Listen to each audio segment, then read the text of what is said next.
My name is David Miller.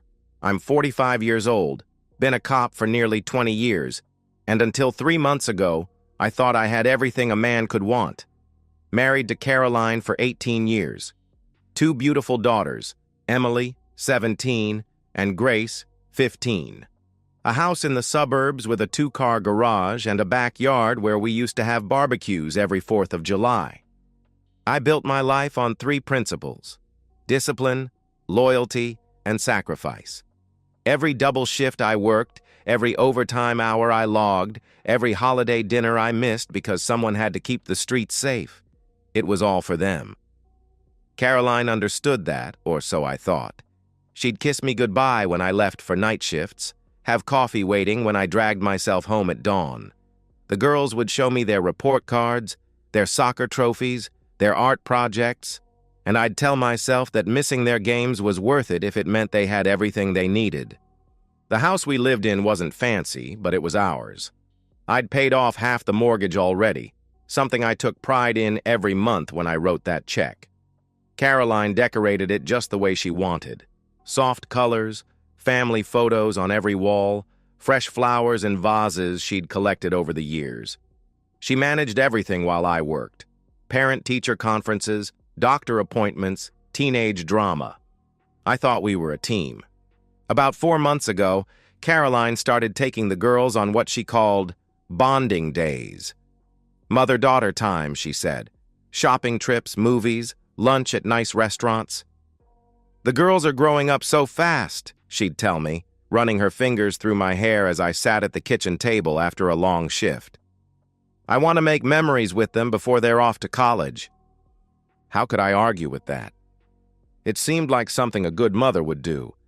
They'd leave on Saturday mornings. Caroline in that blue sundress I'd bought her for her birthday. The girls dressed up nicer than usual. They'd come back in the late afternoon with shopping bags from stores I didn't recognize, laughing about inside jokes I wasn't part of. The frequency increased. Once a month became twice, then every other week. Caroline would mention these outings casually. Oh, we found this adorable boutique downtown, or the girls wanted to try that new fusion place everyone's talking about. She'd show me a receipt here and there, but something felt off about the math. A lunch for 3 at a mid-range restaurant shouldn't cost what some of these receipts showed. Then came that Tuesday night 3 weeks ago. I'd gotten home early from a shift. My partner had to leave for a family emergency, and the captain sent me home rather than pair me with someone new. I was in the kitchen making a sandwich when I heard Grace on the phone in the living room. "I know, Richard is so funny," she whispered, then giggled, that nervous giggle teenagers do when they think they're being secretive. "Mom says we can—" She saw me and froze. Complete statue. The phone still pressed to her ear, her eyes wide like a deer in headlights. "Who's Richard?" I asked, keeping my voice casual. Emily appeared from nowhere, practically sliding into the room. "Oh, that's just someone from school," she intervened quickly. "Right, Grace? From your biology class?" The speed of her intervention, the rehearsed quality of her explanation, I'd interviewed enough suspects to recognize a cover story when I heard one. Grace nodded too quickly, ended her call without saying goodbye, and both girls suddenly remembered urgent homework that required their immediate attention upstairs. That night, I lay next to Caroline, listening to her breathing, and replayed the scene. Not just Grace's fumbled phone call, but Emily's swift damage control. The way they'd fled upstairs like criminals leaving a crime scene. My daughters, my honest, good girls, had just lied to my face with the kind of coordination that doesn't come naturally. It comes from practice. I thought about all those bonding days, the receipts that didn't quite add up, the new energy in the house that I'd attributed to female bonding but now felt like something else entirely.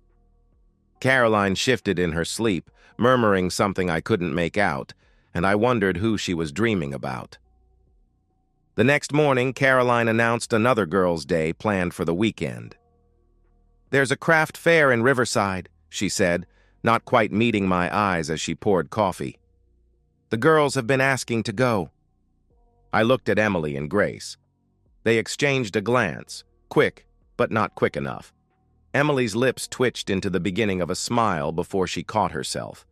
Grace suddenly became very interested in her cereal. "Sounds fun," I said, and meant it. Because for the first time in 18 years of marriage, my cop instincts were screaming that the three people I trusted most in this world were lying to my face, and I was going to find out why. Chapter 2.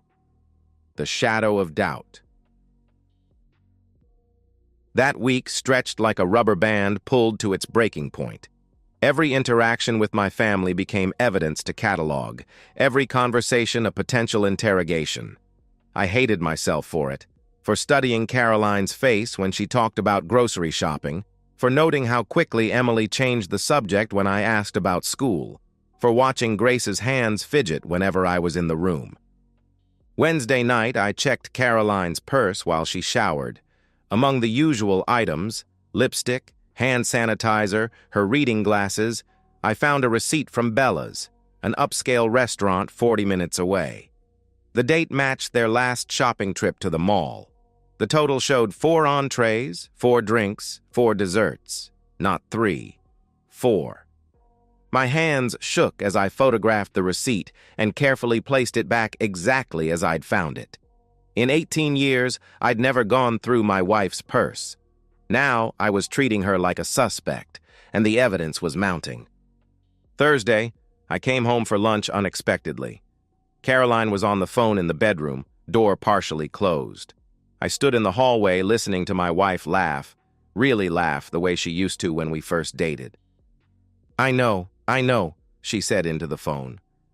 Saturday can't come fast enough." A pause. "No, he doesn't suspect anything. The girls are perfect. They've gotten so good at this." I backed away silently, made noise coming up the stairs again. When I entered the bedroom, Caroline was off the phone, folding laundry with practiced calm. "Hi, honey," she greeted me, kissing my cheek. "What brings you home?" "Forgot my backup piece," I lied, matching her deception with my own. "You okay?" "You look flushed." "Just did a workout video," she replied, gesturing to the TV that was clearly off, the remote dusty on the dresser. That evening, I did something I swore I'd never do. I logged into our cell phone account and pulled the records. The unknown number appeared like an infection spreading through our family's communication. Caroline had exchanged over 300 texts with it in the past month alone. Calls lasting 30, 40 minutes during my shifts. The number had also been in contact with both Emily and Grace. I cross-referenced the timing. Every single bonding day corresponded with a spike in communication with this number. The morning texts starting around the time they'd leave. Caroline's calls during what should have been shopping or lunch, even late-night texts after I'd gone to bed. But it was the girls' involvement that gutted me. They weren't innocent bystanders, they were active participants. Emily had sent dozens of texts to the number. Grace fewer, but still enough to show complicity. My daughters were helping their mother... What? Have an affair? The word felt like glass in my throat. Friday afternoon, I sat in my patrol car staring at the evidence I'd compiled in my notebook. Times, dates, inconsistencies, lies. The receipt for 4 people, the unknown number, the coordinated deceptions. Any other case, I'd have enough to establish pattern and intent. But this wasn't any other case. This was my family. My partner, Rodriguez, knocked on the window. "You good, Miller? You've been sitting here for 20 minutes. "Yeah," I answered, closing the notebook. "Just thinking." "About that domestic from earlier?" he asked. "Something like that," I replied. That night, dinner was torture. Caroline had made my favorite, pot roast with those little potatoes I loved. The girls chatted about school, about friends, about weekend plans. Normal family dinner conversation. Except now I heard the gaps, the careful omissions, the way they steered around anything that might touch on their real plans for tomorrow. "Dad, you're being quiet," Emily observed. and for a second, I saw concern in her eyes. Real concern, like she actually cared. "Long day," I responded. "That craft fair tomorrow. What time are you heading out?" Caroline and Grace looked to Emily, so subtle most people would miss it. But I didn't miss anything anymore. "Probably around 11, Caroline answered for them. "We want to get there before it gets too crowded." "Riverside's a nice area," I commented, cutting into my roast. "Haven't been out that way in a while." "You should come sometime," Grace offered, then immediately looked like she wanted to take it back. "Maybe I will," I said, and watched all three of them tense. After dinner, I helped Caroline with dishes, something I rarely did, but I needed to be close to her to see if I could find any trace of the woman I married. She hummed while she washed, handed me plates to dry, and for a moment, it was like old times. Then her phone buzzed on the counter. She glanced at it, smiled, and quickly turned it face down. "Who was that?" I asked. "Just Mom," she said without hesitation. "Asking about Sunday dinner." Her mother had been dead for 3 years. I dried the last plate, kissed her forehead. She stiffened slightly, and went to watch TV. But I wasn't watching. I was deciding. Tomorrow I'd follow them. Tomorrow I'd learn the truth. Tomorrow I'd find out if I was paranoid or if the 3 people I'd devoted my life to had been making a fool of me for months. Either way, tomorrow would change everything. Chapter 3. The Moment of Truth. Saturday morning arrived gray and humid, the kind of oppressive heat that makes everyone irritable. I woke at 6, my usual time, and watched Caroline sleep. In the pale morning light, she looked like the woman I'd fallen in love with 20 years ago. Soft features, laugh lines I'd helped create, that small scar on her chin from when she'd fallen off her bike on our 3rd date. How many mornings had I watched her like this, feeling lucky? She stirred, opened her eyes, and smiled. Then something flickered across her face. Guilt? Anticipation? It was gone before I could analyze it. "Morning," she murmured, stretching. "Morning. Big day at the craft fair?" I asked. "Should be fun," she replied. She got up, headed for the shower. "You working today?" "Paperwork at the station." "Probably be gone most of the day," I told her. "We'll miss you," she said, and disappeared into the bathroom. The word sat heavy between us, meaning something different to each of us now. I went through the motions of getting ready for work, uniform pressed, badge shined, weapons secured. I kissed Caroline goodbye, called out to the girls, and left at 9:30. But instead of heading to the station, I parked 3 blocks away and waited. At 10:45, I watched my family load into Caroline's SUV. She'd chosen a yellow sundress, one I didn't recognize. New perfume, too. I'd smelled it when I kissed her goodbye. The girls were dressed nicer than any craft fair warranted. Emily wore the designer jeans Caroline claimed she'd found on clearance. Grace had on a sweater that looked cashmere.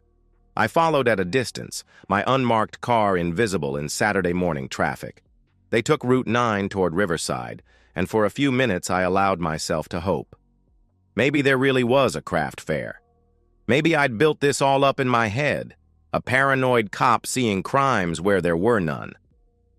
Then Caroline passed the Riverside exit. She continued for another 15 minutes, turning into neighborhoods I recognized from patrol, but had no reason to visit. Suburban streets with larger houses, manicured lawns, the kind of money that whispered instead of shouted. My grip on the steering wheel tightened as she navigated with obvious familiarity. No GPS, no hesitation at turns. When she pulled into the driveway of a 2-story colonial with perfect landscaping, my heart stopped. This wasn't a public place. This was someone's home. I parked down the street behind a contractor's van and watched. Caroline didn't knock. She used a key. My wife had a key to another man's house.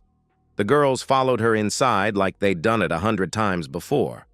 I sat there for 5 minutes, maybe 10, trying to process what I'd seen. Then I got out and approached the house with the tactical awareness 20 years of police work had given me. The front windows were partially visible from the street. Through sheer curtains, I could see into what looked like a living room. What I saw next broke something inside me that would never heal. Caroline was in his arms, a tall man, early 40s maybe, with the kind of casual wealth that showed in his posture, his clothes, his entire bearing. They kissed like lovers comfortable with each other's bodies, his hands familiar on her waist, her fingers in his hair. My wife, the mother of my children, kissing another man like I didn't exist. But it was my daughters that destroyed me completely. Emily sat on a cream-colored couch, scrolling through her phone like this was normal. Grace was curled up in an armchair with a book, occasionally laughing at something the man said when he and Caroline broke apart. They were comfortable here, relaxed, at home. The man, this stranger who was kissing my wife, walked over and ruffled Grace's hair affectionately. She smiled up at him. Emily showed him something on her phone, and he laughed, that easy laugh of someone who belonged in this picture. Caroline brought him coffee in a mug that suggested this was routine. He knew how he liked his coffee here. He had a favorite mug. I watched my family, my entire world, exist in someone else's life like they belonged there more than they'd ever belonged with me. The fury that built in my chest was unlike anything I'd ever felt. Not hot rage. That would have been easier. This was cold, absolute, the kind of anger that calculates and measures and plans. I'd been working overtime to pay for Emily's college applications while she helped her mother cheat. I'd been sacrificing family dinners to ensure Grace could have her dance lessons while she kept her mother's secrets. I'd been killing myself to provide for a family that had replaced me without even having the decency to tell me. Caroline laughed at something the man said, throwing her head back, and I recognized the earrings she wore, diamond studs I'd given her for our 15th anniversary. She'd worn my gift to meet her lover, brought my children to witness her betrayal, turned my daughters into accomplices. The man's hand found Caroline's lower back, possessive and familiar. She leaned into him while Emily and Grace chatted like this was any other Saturday, like their father wasn't working to support them, like 18 years of marriage was just something to endure between visits to this house. I stepped back from the window, my decision made. No more watching, no more evidence needed. It was time to end this charade. I walked to the front door with the measured steps of someone approaching a crime scene. Everything felt hyper-real. The weight of my service weapon, the smell of suburban lawns, the sound of a lawnmower in the distance. Normal Saturday sounds in a neighborhood where my life was about to explode. I didn't knock. I pounded on the door with the side of my fist, the way cops do when they mean business. The voices inside stopped immediately. Footsteps approached, confident, unhurried. The man had no idea what was coming. The door opened, and we stood face to face, the provider and the parasite, the husband and the lover, the fool and the thief. He knew instantly who I was. The color drained from his face as he recognized the uniform, the badge, the look in my eyes that promised violence. Behind him, Caroline appeared in the hallway. Our eyes met, and in that moment, 18 years collapsed into nothing. Her mouth opened, maybe to lie, maybe to explain, maybe to beg. I spoke first, my voice steady as bedrock. "Hello, Caroline. Girls, come here. Now." Chapter 4. The Reckoning. "David, please let me," Caroline started desperately. 18 years, I cut her off, stepping into the house uninvited. The man, Richard, Caroline called him, backed away, smart. 18 years I've been married to you, and this is what I get." Emily and Grace had come into the hallway, both pale, both trembling. Good. They should be scared. "It's not what you think," Caroline tried again, and I actually laughed, a harsh sound that made everyone flinch. "Not what I think? You have a key to his house. My daughters are sitting on his furniture like they live here. You were just kissing him while wearing the earrings I gave you for our anniversary." I turned to Richard. "How long?" He opened his mouth, closed it, looked at Caroline. "How long?" I roared, and everyone jumped. 6 months, Caroline whispered. 6 months. 24 weeks. 180 days of lies. "And you two?" I looked at my daughters. "How long have you known?" Grace started crying. Emily lifted her chin defiantly. 4 months, she admitted. The calculating part of my brain noted that meant Caroline had hidden it from them for 2 months, then brought them into her deception, turned my children into conspirators. "Dad, please," Emily continued. "Mom was unhappy." "Unhappy?" I stepped closer to Richard, who backed against the wall. "She was unhappy, so instead of talking to me, instead of counseling, instead of divorce, she decided to have an affair and use my children to hide it?" "David, you were never home," Caroline protested, finding her voice. "Always working, always tired. Working to provide for you." The words exploded out. "Every overtime shift, every holiday I missed, every double I pulled. It was all for you, for them, for our family." Richard made the mistake of speaking. "Maybe we should all calm down and—" I grabbed him by his expensive shirt and slammed him against the wall. "You think you get to tell me to calm down? You've been sleeping with my wife, playing daddy to my kids, and you want me to calm down?" "David, no!" Caroline screamed. I drove my fist into Richard's face. 20 years of police training didn't teach me restraint in that moment. It taught me how to maximize damage. His nose broke with a satisfying crunch, blood immediately flowing. He tried to defend himself, but I was bigger, stronger, and fueled by the kind of rage that could move mountains. I hit him again and again, methodically, professionally, each blow calculated for maximum pain without killing him. Temple, solar plexus, kidney. He dropped to his knees, gasping, bleeding, and I grabbed his hair, forcing him to look at me. "You thought you could take my family?" I said, my voice deadly quiet. "You thought there wouldn't be consequences?" I dragged him through his own house, past my screaming daughters, past Caroline begging me to stop, and threw him onto his pristine front lawn. The neighbors were starting to come out. Good. Let them see. Richard tried to crawl away, but I wasn't done. I kicked him in the ribs, feeling them crack. He curled into a ball, whimpering, and I stood over him like an avenging angel. "Stay away from my family," I announced loud enough for everyone to hear. "If I ever see you near them again, what happened today will seem like mercy." Someone was calling 911. I heard the words "officer" and "domestic," and almost laughed. I was the police. I knew exactly how this would go down. I turned back to my family. They'd followed us outside, Caroline sobbing, the girls clinging to each other. The neighbors watched from their lawns and doorways, this suburban drama playing out like a soap opera.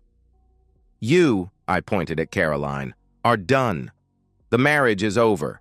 The prenup you signed means you get nothing. The house is mine. The savings are mine. You'll be lucky if I give you enough for a security deposit on an apartment." "Dad, please," Grace sobbed. I turned to my daughters, and something in my face made them step back. "You knew. For 4 months, you knew. Every time I came home from work, every time I asked about your day, every time I told you I loved you, you looked me in the eye and lied." "We didn't want to hurt you," Emily said through her tears. "No. You wanted to protect her," I corrected harshly. "You chose her affair over my sacrifice. You chose him." I gestured to Richard, still writhing on the ground. "Over the man who's worked himself to death to provide for you." "David, they're children," Caroline pleaded.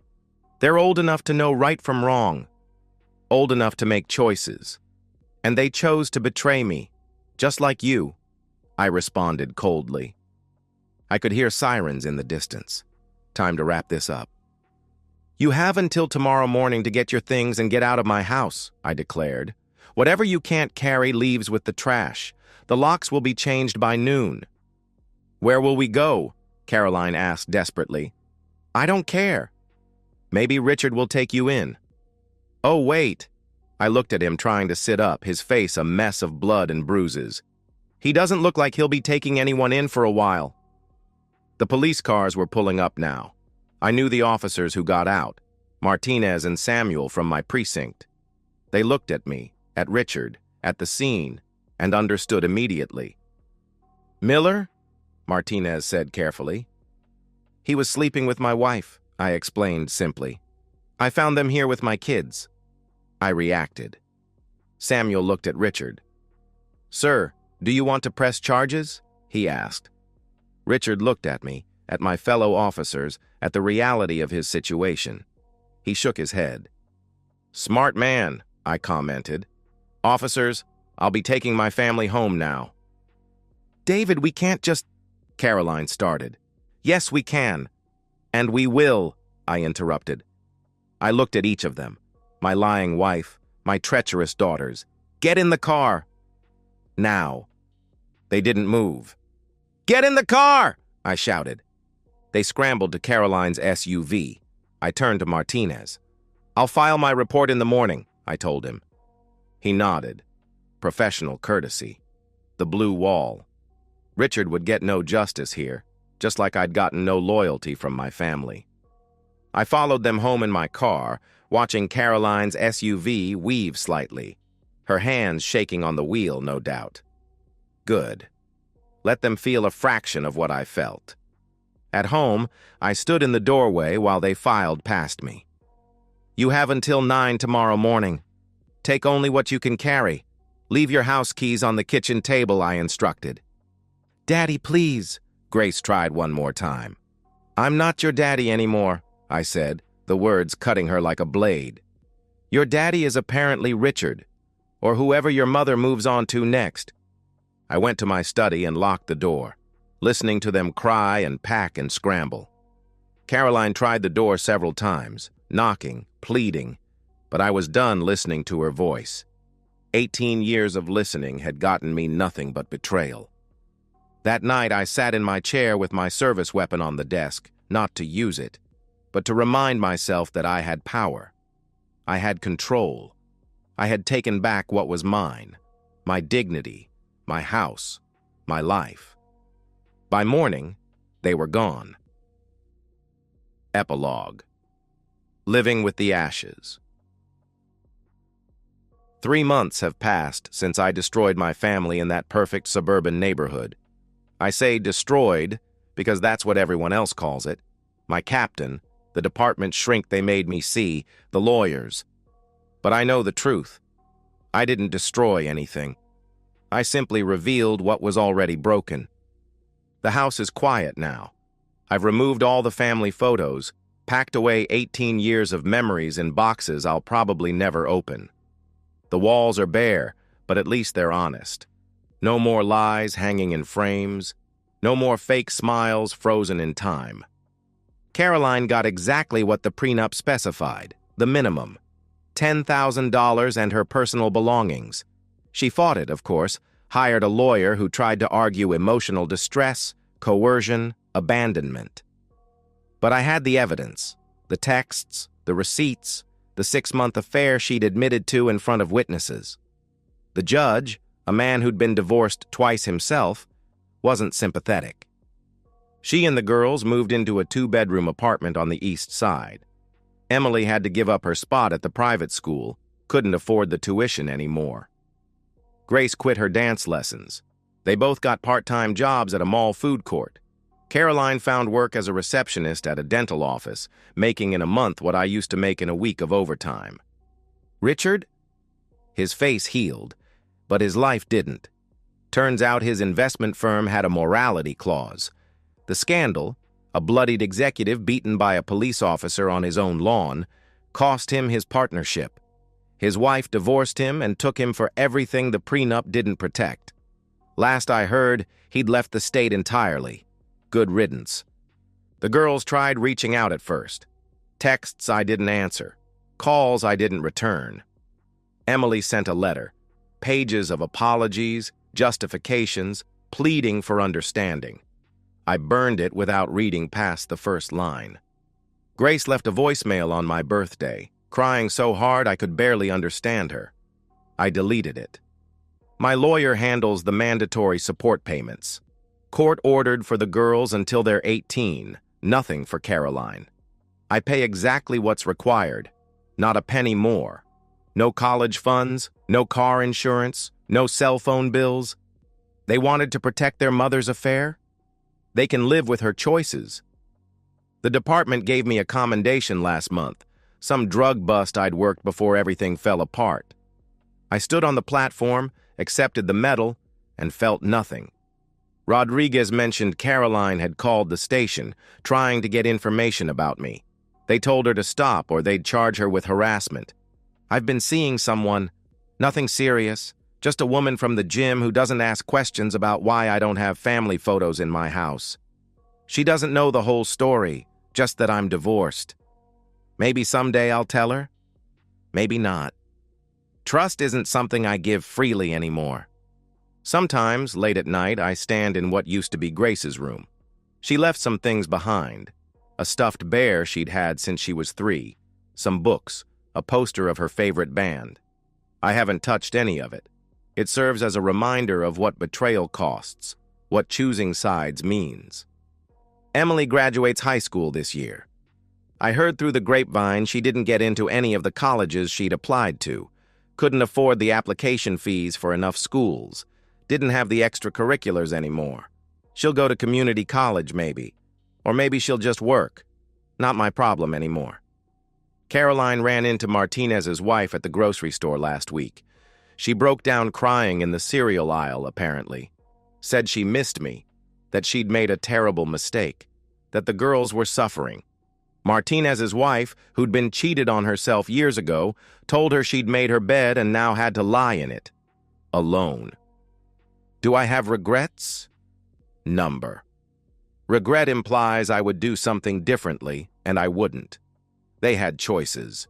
Caroline could have talked to me about being unhappy, could have asked for counseling, could have filed for divorce honestly. Instead, she chose deception. The girls could have told me the truth, could have refused to participate, could have shown me the loyalty I'd earned through years of sacrifice. Instead, they chose to be accomplices. Every choice has consequences. They made theirs.